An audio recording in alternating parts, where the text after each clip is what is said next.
सर्वज्ञान coaching institute के online classes में एक बार फिर से आपका स्वागत है। पिछले वीडियो में जैसा कि हम लोग देख रहे थे कि हम लोगों ने प्रकाश संश्लेषण की जो अभिक्रिया थी वो जो ब्लैकमैन ने दे रखी थी, दो अभिक्रिया, एक तो प्रकाशीय अभिक्रिया और एक अप्रकाशीय अभिक्रिया, जिसमें हम लोग प्रकाशीय अभिक्रिया पढ़ रहे थे।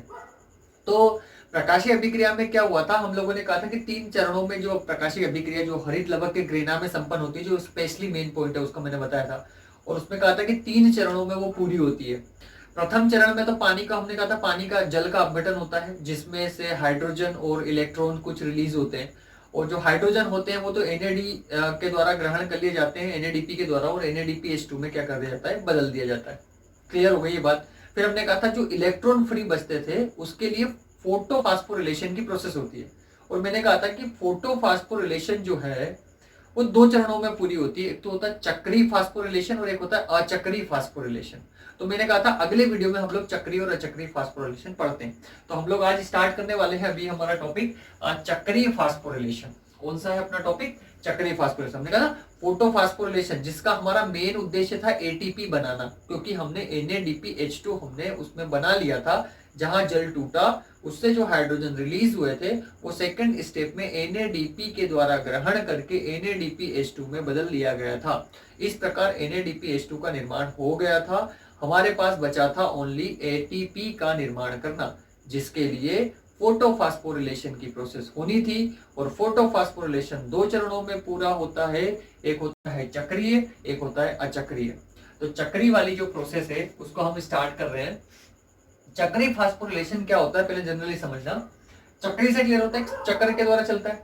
अच्छा, एक चीज और हम लोगों ने क्लियर करी थी कि जो इलेक्ट्रॉन होते हैं उन्हें विभिन्न यौगिकों से गुजारा जाता है। तो वो यौगिक मैंने कहा था नेक्स्ट में देखेंगे कौन कौन से यौगिक होते हैं, कैसे गुजारेंगे, क्या करेंगे, तो वही सारी प्रोसेस हम लोग स्टार्ट कर रहे हैं।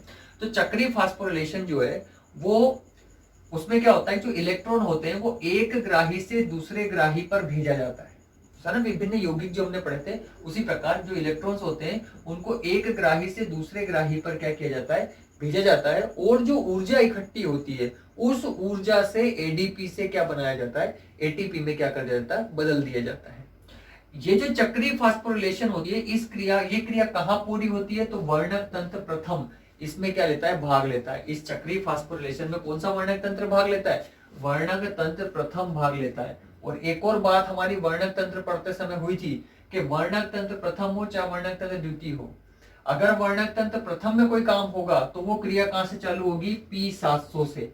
और अगर वर्णक तंत्र द्वितीय भाग लेगा तो अभिक्रिया कहां से संपन्न होगी, P680 से। तो यहाँ पर वर्णक तंत्र प्रथम भाग ले रहा है, इसलिए इसका अभिक्रिया केंद्र कौन होगा, P700। मतलब ये क्रिया P700 से ही क्या होगी, स्टार्ट होगी। बात क्लियर हो रही है? तो चलो देखते हैं चक्रीय फास्फोरिलेशन में क्या होता है। ये वर्णक तंत्र प्रथम का हिस्सा है, ठीक है ना, PS फर्स्ट का। ये PS फर्स्ट का एक चक्रीय फास्फोरिलेशन की प्रोसेस हो रही है। इसमें होता क्या है, जरा ध्यान से देखना। जो सनलाइट होती है, सूर्य का प्रकाश, जो कि सूर्य का प्रकाश जब आता है तो पौधों में जो वर्णक तंत्र प्रथम होता है वो क्या करता है, लाइट को एब्जॉर्ब करता है। और वर्णक तंत्र प्रथम में पिगमेंट सिस्टम मेन कौन होता है, P700। कौन होता है, P700। ये P700 क्या करेगा, इस सूर्य के प्रकाश को इकट्ठा करेगा, इकट्ठा करने के बाद, अवशोषित करने के बाद उत्तेजित होने होगा।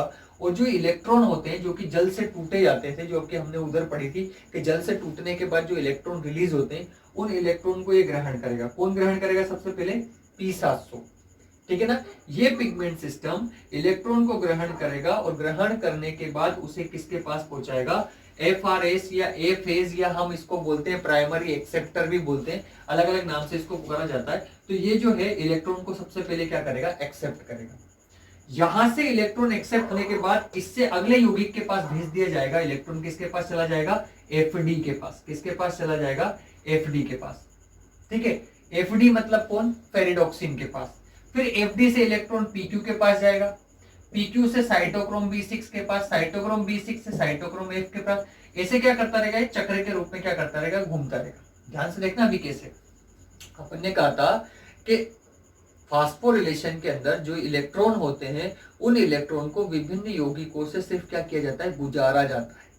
तो यहां पर वही हो रहा है कि जैसे जल टूटता है, जल के टूटने पर जो H2O था वो हमने कहा था जब टूटता है तो एक तो हाइड्रोजन रिलीज हो चुका था और कुछ इलेक्ट्रॉन रिलीज हुए थे, पूरी रिएक्शन अपन ने उसमें देख ली थी, पर जनरली आपको याद रखना है कि दो चीजें रिलीज हुई थी। तो हाइड्रोजन को तो किसने NADP ने ग्रहण करके क्या बना दिया था, NADPH2 बना दिया था। क्लियर। अब ये इलेक्ट्रॉन फ्री रह गए थे, तो ये इलेक्ट्रॉन ऐसे वर्णक तंत्रों में घूमते हुए निकलेंगे। तो सबसे पहले वो किस में जाएगा, चक्रीय फास्फोरिलेशन की प्रोसेस में जाएगा, मतलब पहले इस चक्रीय क्रम में घूमेगा। समझ में आ रही। क्या होगा कि जैसे लाइट एब्जॉर्वेशन का काम तो चलता रहेगा, तो जब लाइट को वो एक्सेप्ट करता रहेगा, मतलब प्रकाश को अवशोषित करता रहेगा, तब क्या करेगा, ये P700 उत्तेजित होकर इलेक्ट्रॉनों को क्या करेगा, ग्रहण करेगा। और इलेक्ट्रॉन ग्रहण करके किसके पास पहुंच जाएगा, मतलब एक जगह रुकता नहीं, यहां से यहाँ, यहाँ से यहाँ, यहाँ से यहाँ क्या करता रहेगा, वो भटकता रहेगा। इलेक्ट्रॉन अलग अलग यौगिकों के अंदर क्या करता रहेगा, घूमता रहेगा। तो जैसे इलेक्ट्रॉन इसके पास आया, इसके पास से सीधा किसके पास पहुंच जाएगा, FRS या FS के पास। फिर FRS से वो इलेक्ट्रॉन किसके पास चला गया, FD के पास। FD से कहां गया, PQ के पास। PQ से साइटोक्रोम B6 के पास, फिर यहाँ से F के पास, फिर PC के पास, और वापस किसके पास आ जाएगा, P700 के पास। ऐसे वो घूमते घूमते वापस कहां जा जाएगा, जहां से शुरू हुआ था वापस वहीं पर आ जाएगा। ठीक है ना। अब ये सब क्या है, तो इनके फुल फॉर्म के हिसाब से देखो, ध्यान से देखना। सबसे पहले प्रकाश को अवशोषित हुए, प्रकाश अवशोषित होने के बाद P700 ने इलेक्ट्रॉन को एक्सेप्ट किया, इलेक्ट्रॉन लेकर किसके पास पहुंचा दिया, FRS या FS के पास। फिर यहां से इलेक्ट्रॉन किसके पास गया, FD मतलब फेरिडोक्सिन के पास। फिर फेरिडोक्सिन से इलेक्ट्रॉन किसके पास गया, प्लास्टोक्विनोन के पास। फिर प्लास्टोक्विनोन के बाद से फिर किसके पास गया, साइटोक्रोम B6 के पास।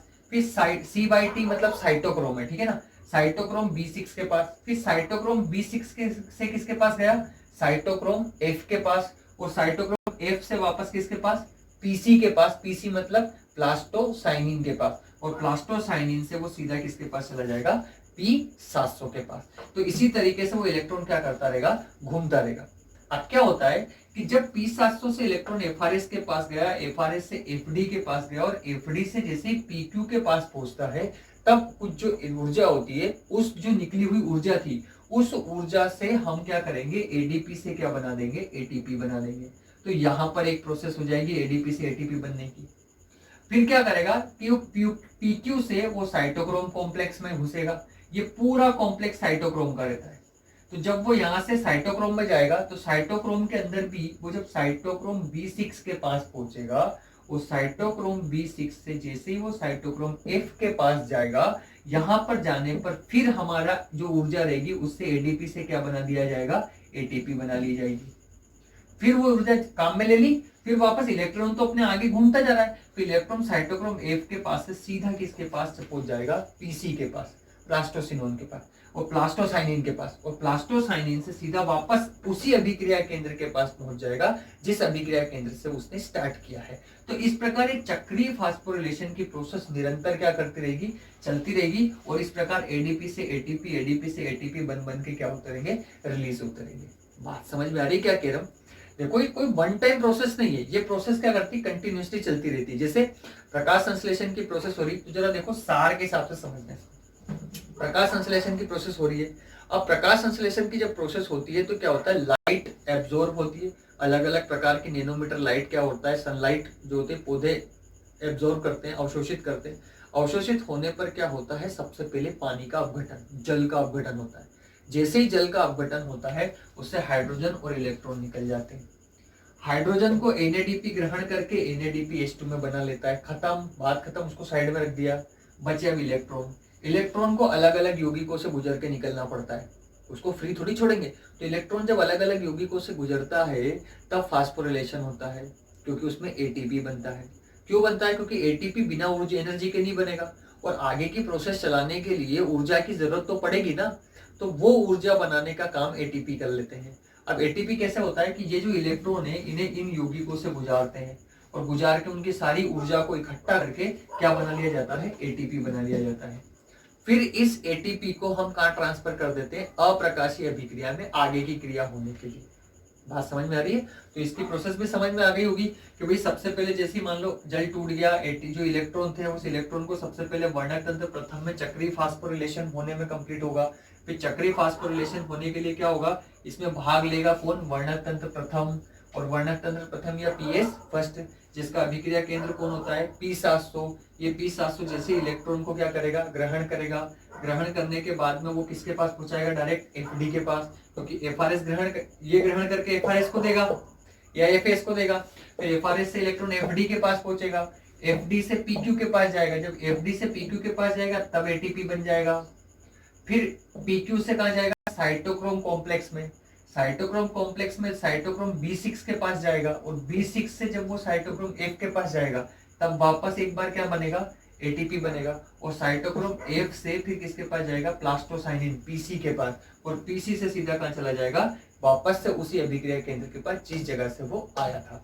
तो इस प्रकार हमारा चक्रीय फास्फोरिलेशन क्या हो जाता है, कंप्लीट। अच्छा, आपको क्या करना है, याद कौन कौन से पॉइंट जो हमारे कंपटीशन में काम आने वाले हैं वो याद रखना है। सिर्फ इतना कि चक्रीय फास्फोरिलेशन में कौन सा वर्णक तंत्र भाग लेता है, तो प्रथम।